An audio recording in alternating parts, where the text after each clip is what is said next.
South ఇండియాలోని అతి తక్కువ ధరలకి రత్నాలను అందించే ఏకైక సంస్థ 6JVR. ఇప్పుడే హరిహర వీరమల్లు సినిమా చూడడం జరిగింది. సినిమా అయితే అదిరిపోయింది. పవన్ కళ్యాణ్ గారి కెరీర్లోని ఎక్కువ కలెక్ట్ చేసే సినిమా ఇదే అనుకుంటున్నాను. ఇది గ్యారంటీ 400 crores కలెక్ట్ చేస్తుంది. జెన్యూన్ కలెక్షన్ చెప్పేది.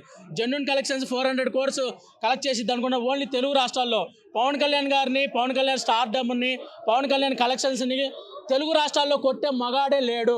పవన్ కళ్యాణ్ పాలిటిక్స్లోకి వెళ్ళాడు కాబట్టి పాన్ ఇండియా హీరో అవ్వలేకపోయాడు, కానీ పాలిటిక్స్లోకి రాకపోయి ఉంటే ఆయనే నెంబర్ 1. ఇప్పటికీ తెలుగు రాష్ట్రాల్లో ఆయనే నెంబర్ 1. పాన్ ఇండియా హీరో అవ్వకపోవడానికి కారణం ఓన్లీ పాలిటిక్స్లోకి వెళ్ళడమే. ఓన్లీ ఉప ముఖ్యమంత్రి అవ్వడం వల్ల బాధ్యతలు తీసుకొని సినిమాలకు దూరంగా ఉండడం వల్ల పాన్ ఇండియా స్టార్ అవ్వలేకపోయాడు. తెలుగు రాష్ట్రాల్లో పవన్ కళ్యాణ్ గారిని కొట్టే స్టారే లేదు. పవన్ కళ్యాణ్ గారు ఎప్పటికీ నెంబర్ 1. ఫస్ట్ సినిమా గురించి చెప్పాలి. హరిహర వీరమల్లు సినిమా గురించి చెప్పాలి. ఫస్ట్ సినిమా గురించి చెప్పాలంటే ఈ సినిమా చూస్తున్నంత సేపు నాకు ఛత్రపతి శివాజీని చూస్తున్నట్టు అనిపించింది. పవన్ కళ్యాణ్ గారిని చూస్తుంటే ఔరంగజేబుని ఛత్రపతి శివాజీ ఎలా ఉచ్చపోయించాడో ఈ సినిమాలో కూడా సేమ్ ఔరంగజేబుని హరిహర వీరమల్లు అలా ఉచ్చపోయించాడు అనమాట. అసలు ఫైట్లు అయితే అదరగొట్టేశాడు ఈ సినిమాలో పవన్ కళ్యాణ్ ఇంట్రడక్షన్ ఫైట్ అవ్వచ్చు, అలాగే చార్మినార్ దగ్గర హీరోయిన్ కాపాడే సీన్ అవ్వచ్చు, క్లైమాక్స్లో వచ్చే తుఫాన్ సీన్ అవ్వచ్చు, అన్ని సీన్లలో ఫైట్లు చాలా బాగా చేశారు. అలాగే కీరవాణి గారి గురించి మాట్లాడాలి. కీరవాణి గారి గురించి ఆస్కార్ అవార్డు ఊరికనే ఇవ్వరు కదా.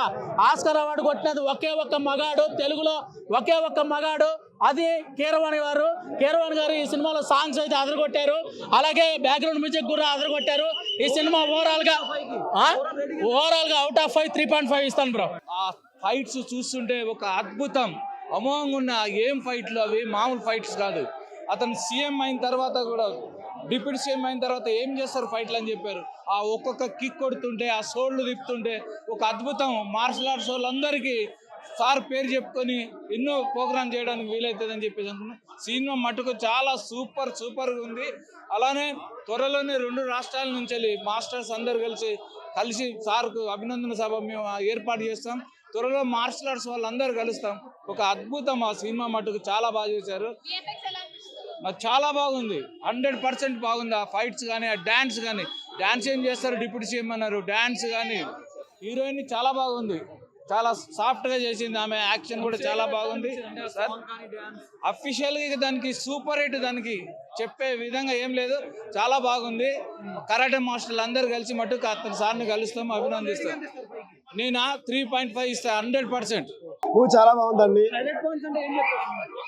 Background music and Pawan Kalyan గారు చాలా బ్యాక్గ్రౌండ్ మ్యూజిక్ అనేది దాని ఒక బ్యాక్గ్రౌండ్ చెప్పొచ్చు. చాలా బాగుంది బ్యాక్గ్రౌండ్ మ్యూజిక్ అనమాట. ఆయన యొక్క కట్అవుట్ కి, ఆయన యొక్క స్టైల్ కి, చూపిస్తున్న విజువల్స్ కి ఈ బీజిఎం అనేది చాలా బాగా పడుతుంది అనమాట. పర్ఫెక్ట్ మ్యాచ్ అనమాట. సెకండ్ హాఫ్ వచ్చేసరికి స్లో ఉంది అండ్ నెక్స్ట్ VFX కూడా సరిగ్గా వర్కౌట్ అవ్వలేదని చెప్పారు. సెకండ్ హాఫ్ స్లో వచ్చిందంటే మీకు అర్థమైపోతుంది డైరెక్షన్ అనేది. సో క్రిష్ జాగరణ మూవీ ఎలా తీశారు, సెకండ్ హాఫ్ ఎలా తీశారు,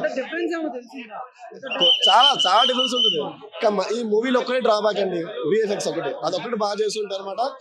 చాలా బాగా చేసేవాళ్ళు, కానీ VFX అనేది కొంచెం డ్రాబ్యాక్ అనమాట. సో ఫస్ట్ చాలా బాగుంది. సెకండ్ పార్ట్ లీడ్ ఇచ్చేది కొంచెం అలాంటి హ్యాండ్ పట్టుకోవడం అనేది కొంచెం అలానే ఉంది. కొంచెం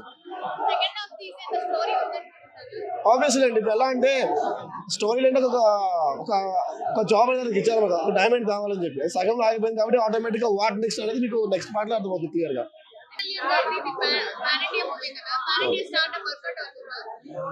100% షర్ట్ చింపుకొని చెప్పగలం ఇది కంప్లీట్ వర్కౌట్ ఉందని. సుమన్ టీవీలో మీ పర్సనల్ అండ్ బిజినెస్ ప్రమోషన్స్ కోసం కింది నెంబర్కి కాంటాక్ట్ చేయండి.